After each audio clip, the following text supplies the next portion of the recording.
and we want to empower the parent to feel more successful in the interactions. By the time it's clear that a child can't communicate effectively, the parent has already had many failed attempts at trying to do the connection. So by the time we meet the child, it may be 12 to 18 months of age, and the parent has already had 12 to 18 months of not feeling successful.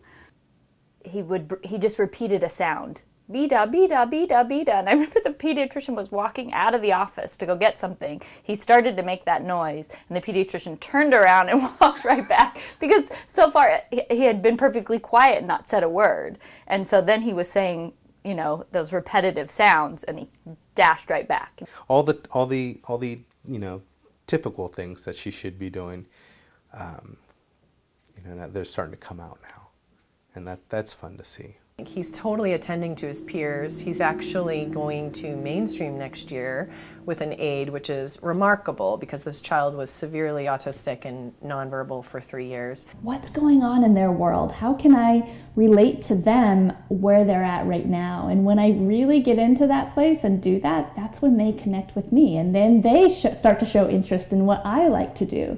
And that's what relationships are all about, finding out about what your child likes and what I like, and putting them together.